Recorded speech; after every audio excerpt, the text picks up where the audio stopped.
Hello and shalom. This is J. Rivka Asulin, founder and executive director of Ancient Roots Israel. Ancient Roots Israel is the first international herbal conference and community in Israel.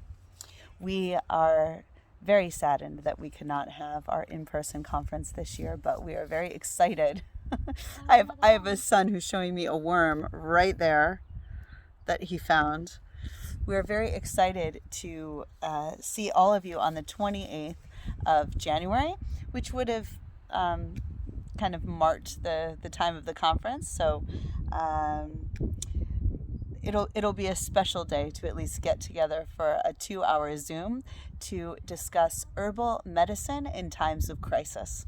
So we look forward to seeing you there. That's a free service, a free offering from Ancient Roots Israel. A panel of some herbalists discussing, kind of off the cuff, discussing our thoughts and taking questions about using herbal medicine in times of crisis.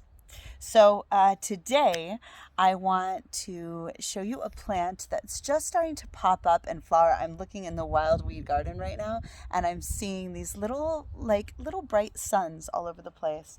And this plant is called Senico, Groundsel. In Hebrew, it's called savion, and that's the one, yeah. And its name, Sav, like from Saba, Sav, has to do with the grayish kind of seed head look, which we're not going to see right now because they're in bloom. But that's just a little interesting aside. And this word savion is used. I think there's a city or moshav or something in Israel with the name, and you'll see it pop up a lot. There are quite a few types of savion, of groundsel. Senico is the Latin name. If I didn't mention already, I think I did. There's quite a few types, and I was trying to figure out what type mine was. I actually think I have 2 types in my yard, but I'm not totally sure. And when we're not totally sure, then we just say, hey, it's a Senico, and we don't know which one. So that is exactly what I'm saying. I'm going to turn the camera around and show you this beautiful, charming little plant. Okay, so here we are. I had a little leg injury, so I'm going to try and squat down for as long as I can here. Right, so here we go. I believe this plant is in the sunflower daisy family. I'm just going to try and get a focus on the actual bloom. Give me a minute. There we go. I don't think that there's a set number of petals.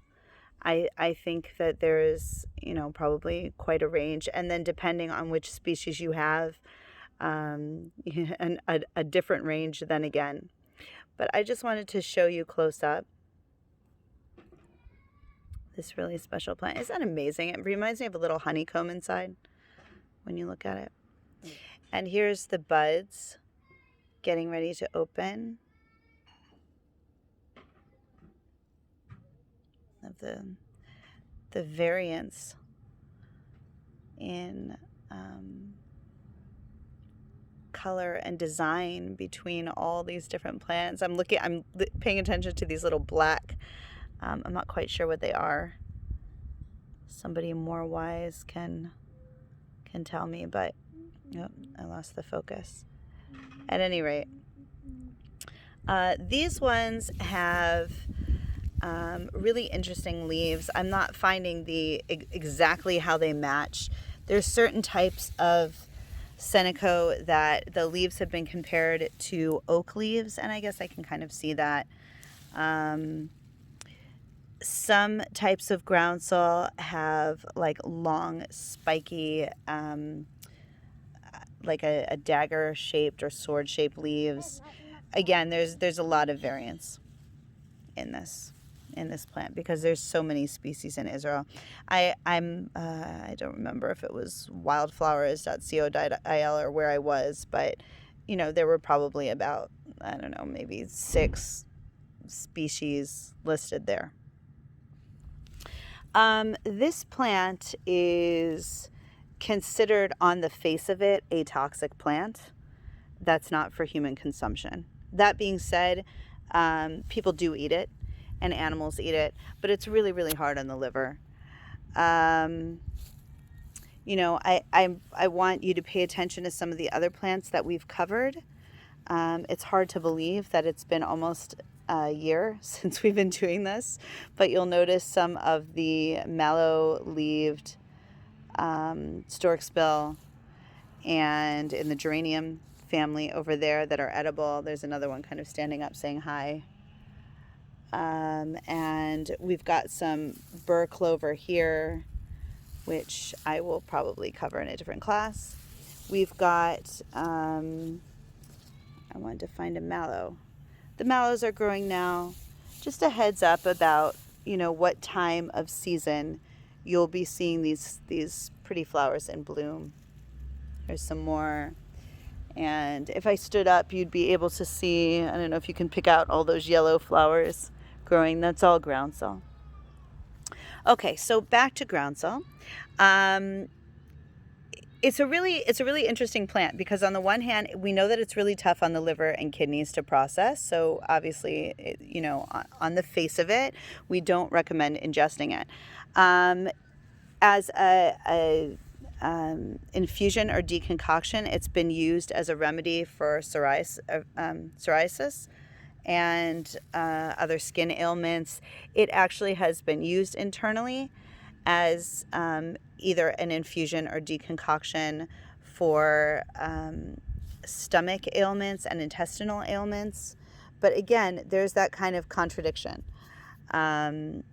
Because it can be very dangerous and has harmed animals when they've eaten it, you want to really look into it before using it medicinally. I don't have personal experience using this plant as medicine, so you would have to find someone more learned than I am.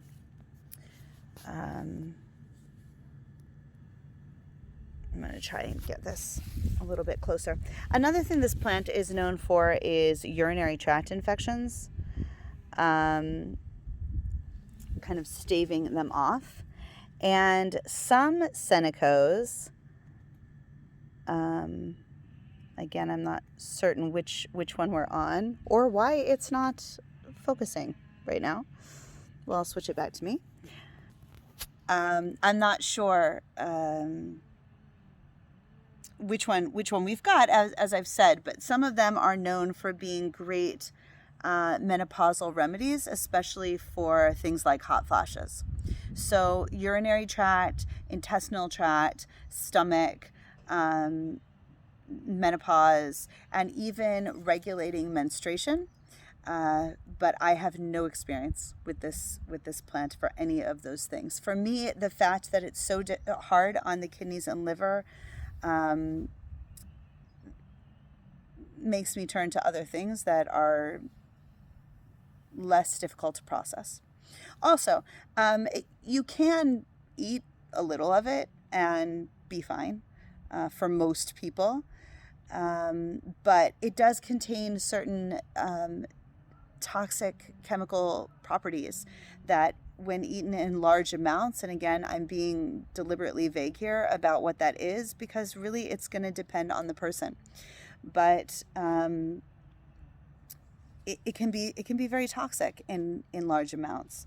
So for me, this is more of a flower to look at and appreciate for its beauty. Oh, and one more story about groundsel. It gets the name groundsel from groundswell because swallow, because it would swallow up the ground wherever it was planted. It was just like it would take off and run wild in people's gardens and in people's yards and just kind of be a ground cover and swallow up the ground, swelling forward from the ground. So that's another interesting thing. It hasn't taken over my yard per se, but there have been years that it has taken over my yard. It seems every year we get a new thing that takes over the yard. Right now it appears to be burr clover. But yeah, I'll show you one more time this lovely plant. It's just lovely. It's just lovely, and it's sweet, and it does lovely things for the soil. It helps to kind of fix and repair soil that's having some problems. I urge you to look more into Senico, aka Groundsel, aka Sevion, and share in the comments below if you do have experience, medicinal or culinary, with this potentially toxic plant. Okay, take care. See you next week.